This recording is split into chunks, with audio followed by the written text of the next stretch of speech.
My name is Mona. I live with my husband, Lionel. There's the sound of the front door unlocking.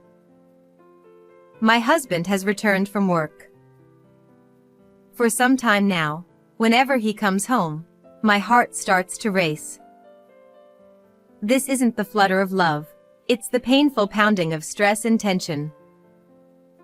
How did it come to this with my own husband? Hey, a junior colleague at work got married recently and it seems they're expecting a baby. Over dinner, he started talking about a colleague. My chest tightens. His wife is so lucky. We've been married for 2 years now, and we don't have any kids. He sighed. It's been 2 years, and we still don't have a child. Are you okay? You just laze around at home. Maybe you should put in some effort to get pregnant. Otherwise, we'll never have kids. Oh, but maybe you just can't get pregnant. He said it again today. For the past year, he's been saying things like this to me almost every day. Every single day, it's like he's taunting me. His words carry no love, just a desire to torment me. It feels like he's telling me I'm worthless. He's not the only one who wants a child, I do too. He says I'm not trying, but I am. I've tried supplements and products that are said to help with fertility. I've even started yoga, which is supposed to be good for trying to conceive. I am trying. But still, he blames me like this today. Honestly, it's very painful every day. But I believe that if we have a child, things will change. So I endure it and smile at him. You're right. What's with that smile? He sighed again. If you were as cute as my sister and had a child, everything would be perfect. We got married 2 years ago. I used to love him deeply, and we were happy. When we met, he was kinder and more family-oriented. But now he's changed into a husband who blames me about children and dotes on his sister. Hey, I'm here. Brother, I'm here. His sister, Olivia, came over. She visits almost every week. And she behaves as if it's her own home. She opens the fridge and looks for food and drinks. Olivia, you're here. You look cute as always. Make yourself comfortable. He gives her a smile that he no longer shows me. Here's your allowance for this month. He handed her $200. He gives his 25-year-old sister a monthly allowance. To me, it's unbelievable for an adult to get an allowance, but it seems normal for them. I once questioned him about it. You're so cold-hearted. That's all he said. Thanks. I really love you, big bro. She knows she's more adored than I am and manipulates him for money and gifts. He restricts my spending but gives freely to her. It makes me feel bitter.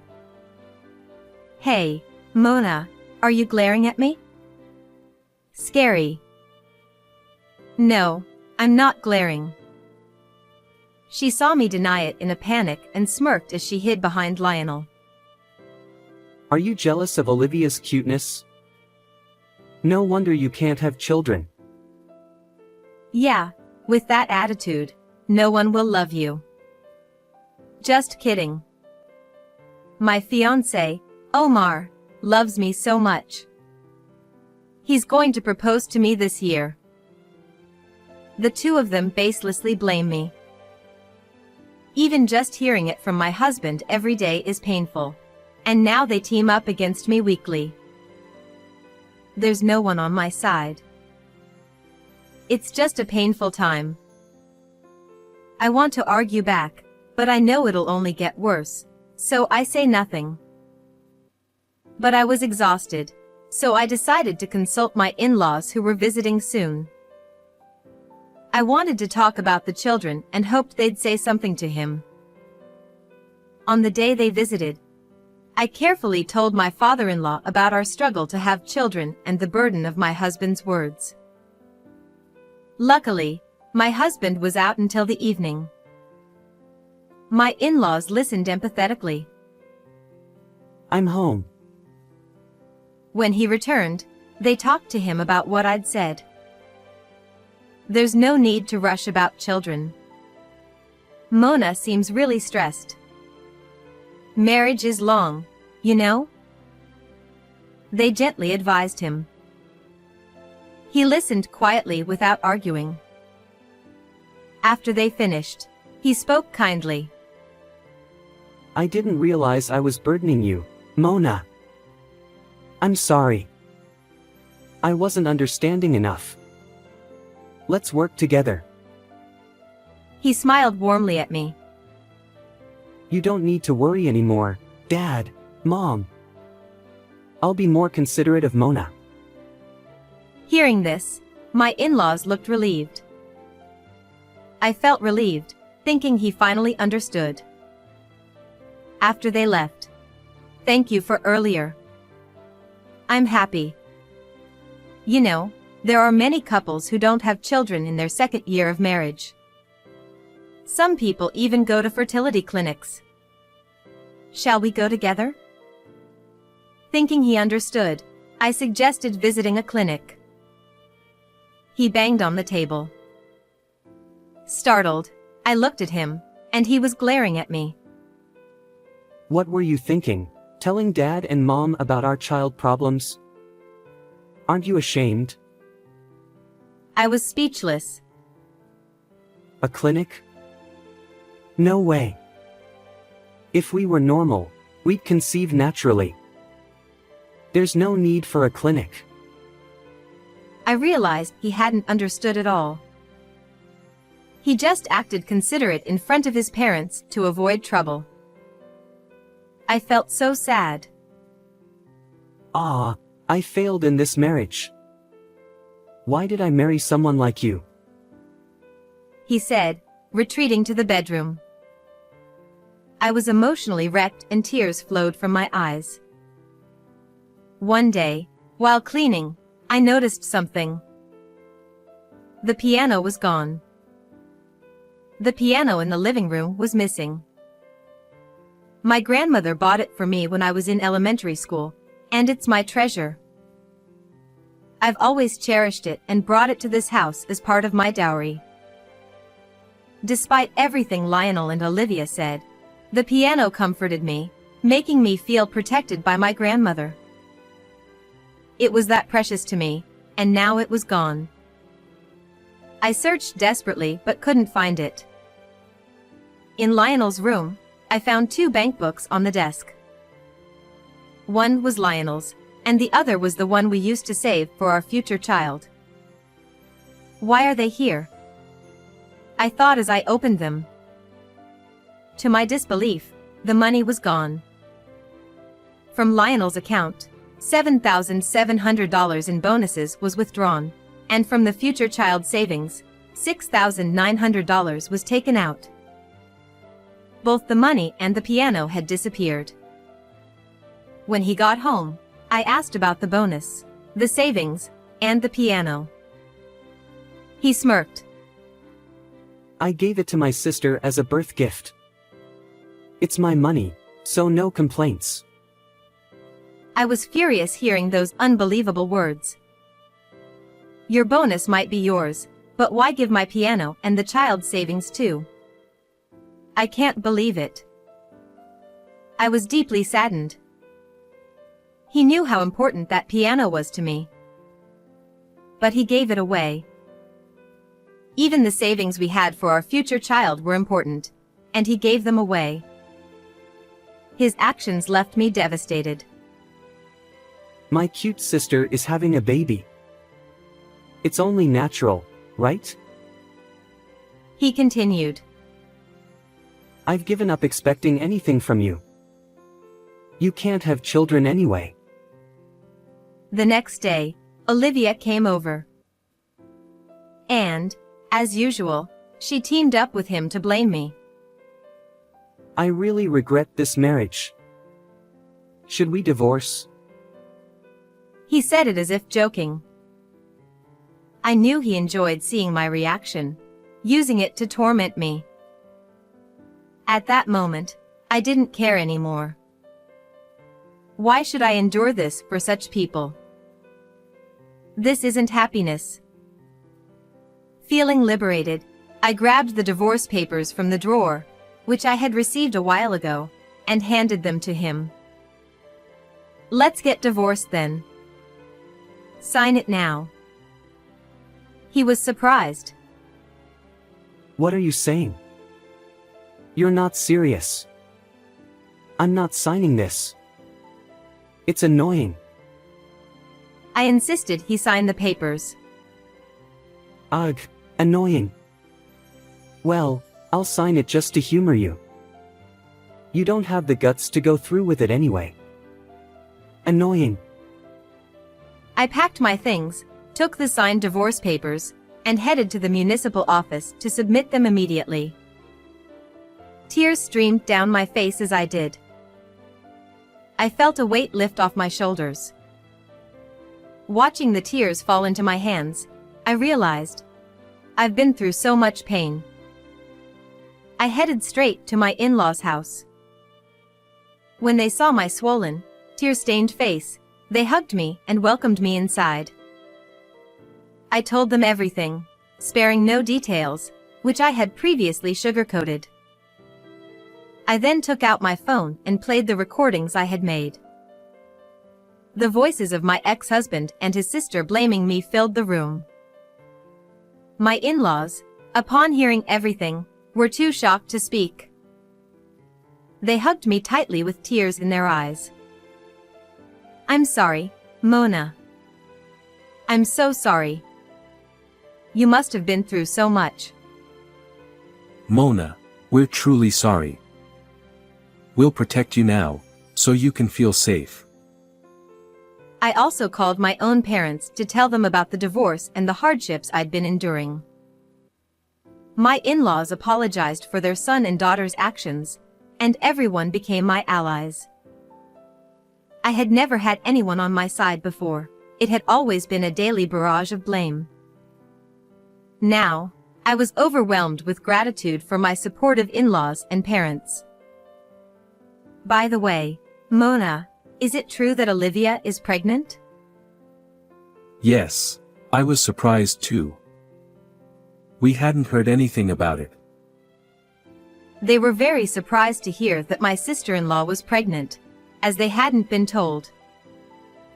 We decided to call Olivia's fiancé, Omar, to verify the truth. From Omar's account, I started to believe my suspicions were correct. Later, I noticed multiple missed calls from Olivia. I could guess why she was calling so persistently. When she called again, I answered and heard her frantic voice. Finally. What were you doing? Who is this? What? She sounded surprised by my question. What are you talking about? Never mind that. Mona, why did you tell everyone about my pregnancy? She was furious, clearly upset that I had told her parents and fiancé. It was horrible of you to tell them without my permission. I won't forgive you. Why? Why shouldn't I have told them? You should know why. I sensed confusion beneath her anger. I don't understand. Your brother's sister is pregnant. I wanted to share the joy with the family, so I told your parents and your fiancé, Omar. Though, I was surprised none of them knew. Why hadn't you told them? I continued, despite her angry tone. I thought you'd be the first to tell everyone if you were pregnant. Why didn't you? It's not that simple. People have their reasons. Oh, because your lie would be exposed? What?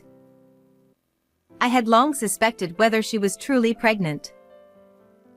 Her behavior didn't match that of a pregnant woman, drinking alcohol, eating raw foods, and even smoking. My suspicions were confirmed when we spoke to her fiancé with my in-laws. Omar revealed that Olivia had a large amount of debt and wasn't pregnant. She had lied about the pregnancy to get money from my ex-husband to pay off her debts. When I confronted her with my theory, she was clearly shaken but continued to deny it. Then show me your maternity record book or let's go to the gynecologist together. If it's not a lie, you can do that, right? When I pressed her, she finally admitted to everything. Her voice was trembling. A few days later, my in-laws, Omar, and I called my ex-husband and Olivia to a meeting. The atmosphere was tense, and Olivia looked nervous. My ex-husband hung his head. When we told him about Olivia's lies, he was shocked. Lies? Tell me it's not true. He turned pale, devastated to learn his beloved sister had deceived him.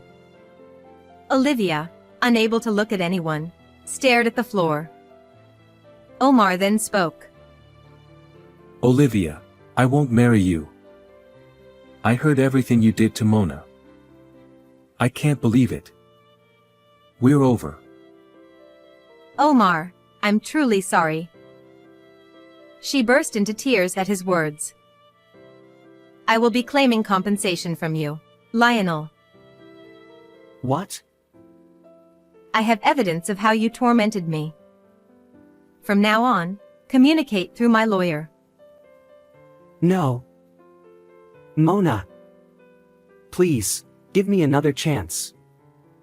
I love you. He pleaded, sobbing at my feet. I have no intention of being with you again. You have no idea the pain and suffering you caused me. I can't be with you anymore. As I said this, he broke down even more. Mona, Omar, we're truly sorry. We want to apologize too. Our children have hurt so many people. We're deeply sorry. Olivia, Lionel, listen carefully. Don't come back to this house. We'll take responsibility for the damage you've caused, but we won't help you financially. You must pay your own way. We won't see you again. He spoke to them calmly but sternly. Afterwards, Olivia, now dumped, struggled to repay the money she owed me by working multiple part-time jobs. She had always relied on her fiancé's and my ex-husband's money and had never worked seriously before. Lionel, unable to focus on his job, got fired. With no savings and a $25,000 compensation debt, he led a tough life, moving into a rundown apartment and juggling multiple part-time jobs. Despite everything, I soon met a wonderful man and remarried after my divorce. We were blessed with a child and now live happily as a family of 3. One holiday, my new husband, our child, and I were heading to an amusement park when we ran into my ex-husband. Mona? The encounter was so unexpected that it shocked me. He looked worn out and haggard, so I didn't recognize him at first. A child? You look happy. He didn't know about my remarriage or the birth of my child and looked visibly shaken. Yes, I'm very happy. I have a wonderful child and a loving husband. I felt a sense of comfort and happiness as my daughter squeezed my hand and my husband stood behind me, supporting me. I smiled at my ex-husband. Goodbye. I'm glad to see your beautiful smile. I'm sorry for everything. Goodbye. At one point, He had stopped complimenting my smile. I couldn't show him a genuine smile back then because of the pain I was going through. But today, he complimented my smile again, seemingly happy for my current happiness, which made me feel glad. My husband and daughter looked at me kindly. Now, I can say from the bottom of my heart, I am happy. How did you like today's story? Please subscribe to the channel. See you in the next video.